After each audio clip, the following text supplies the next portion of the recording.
jiiftada waxa la yidhaahdo.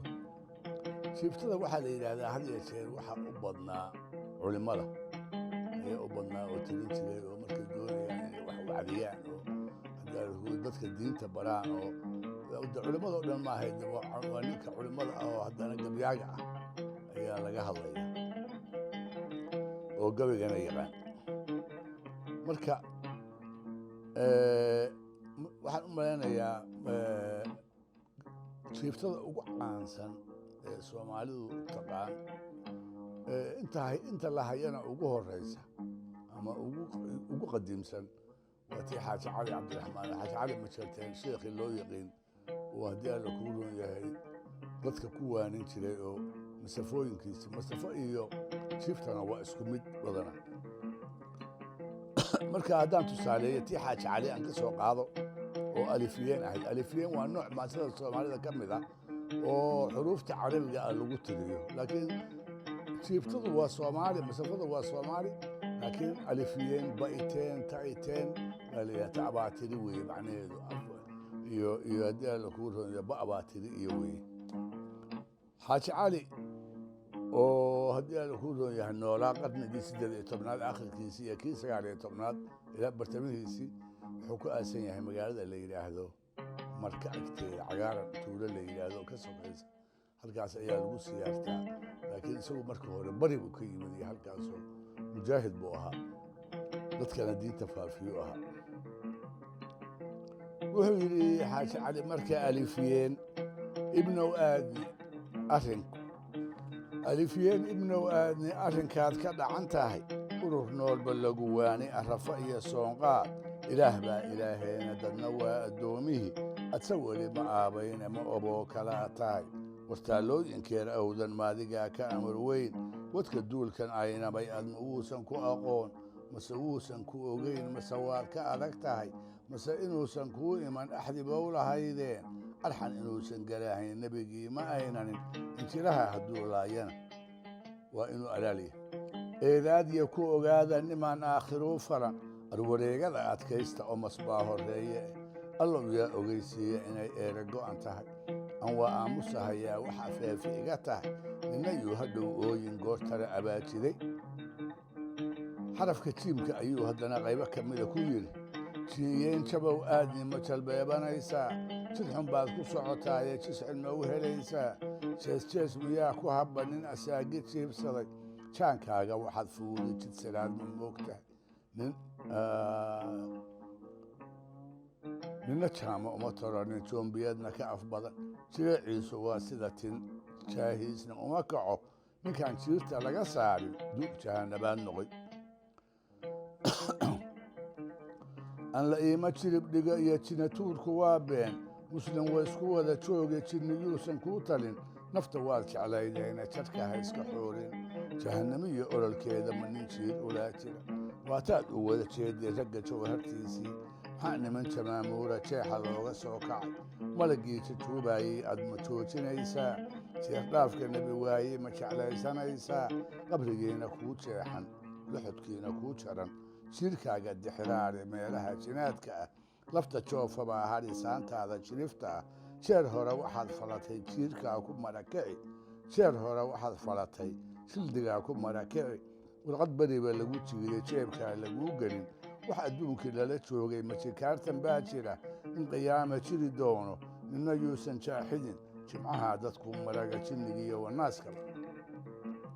jalaalaynku wuxuu sheegay ma ku jaaxidaynaa antuujaa u dhiman maayaan waxba iiga juusayn adna waana uma jeedo anna waaba jiijaday haddii aadan jaqahayn hadalkayga jawhara jinnigii ishacaddaa iyo jafriilla kuu tali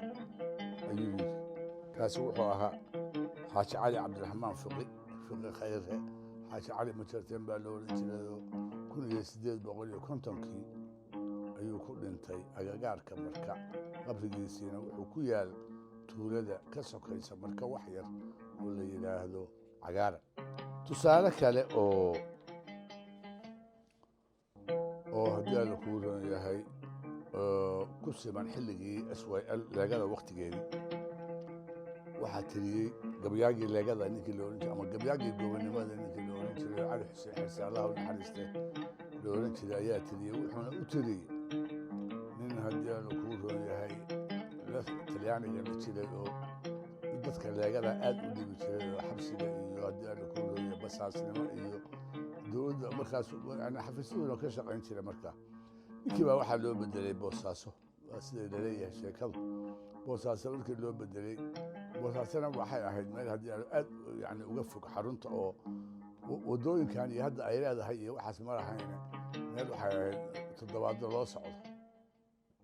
gaarigu u socdo marka ninkii uu dhintay baa la yidhi boosaaso markuu tegana dib wuxuu xamar ka hayey buu ka bilaabay dadka inuu dhibo oo dadka leegada ah weliba dhibo oo jaajuuso oo talyaaniga ku diro oo la xidho oo la ciqaabo markaas ayuu maalinkii dambaatii alla u timid oo wuu dhintay ninkiio waxaa laleeyahay dadkii oo dhan baa diiday inay aasaan cali markaasuu ku diganayaa ninkii wuxuu yidhi dadoo maqal nin dulin qaaday wixii low dambeeye ee xaqo hadduu ku soo degana ninna duugi maayo qabrigiina loo diidiyo ku dabooli waaye wax dabayshu noo keentay in dhul waa dariigay diiwaanka kuma yaal shaafici nin diiday dariiqooyinkii dhaaf nebigana dafaariyey dalla ma laha aakhiro ifkana darajo beeriyey doofaar wadkii helay u dubaaxin mayno ee hadduu daanka buuxsadayna rabbi waa ka daadshay ninka saa damcaayee dubka sare madoobow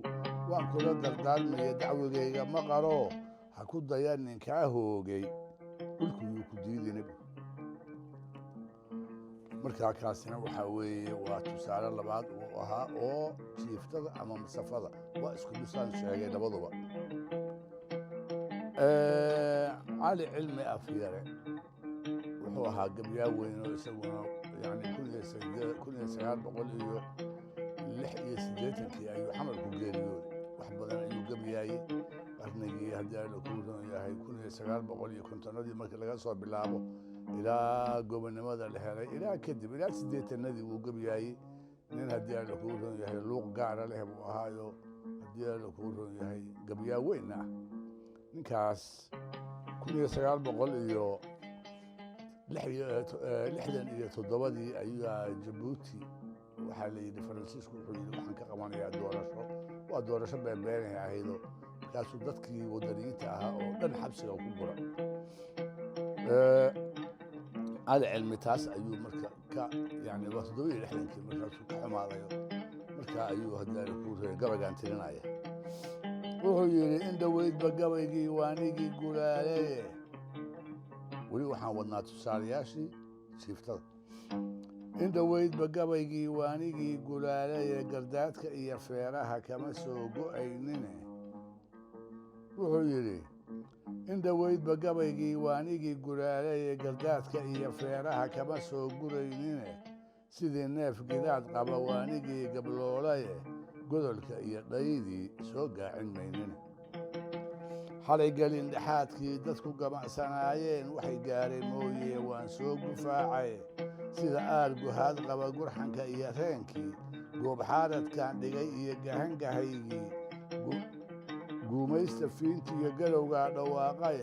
guulaamo iyo roob uga lagama waayo oo dirir goor cadda'a maray kolna gaaxan maayo sidii goonni iyo raage galwiyeera maahee sayidkii gadiisiyo cali dhuux ma gaaro geesigii qamaan iyo guubaabshihii cumar garashadii cismaankeena diid garashadii cismaan yuusuf iyo gogoldhigiisii garashadii cismaan yuusuf iyo gogoldhigiisii gahayr iyo salaam baa geel dhalay ku qaataye raggii gabayga loo qiray weli lama gudbooniye guul iyo ciroolaa hadal gabagabeeye nimaan guud cadda ahayn waa gababaxkiisuye inkastoon ka guul helay guutooyin fara badan weli gaadahaan rabay geeddaa ka laaban gurmago'an hadduu yahay geed keligii gooniya gabayooxa dhaxanta iyo gariirkaama bi'iyo geedhida walaalkaa adna gara bannaanide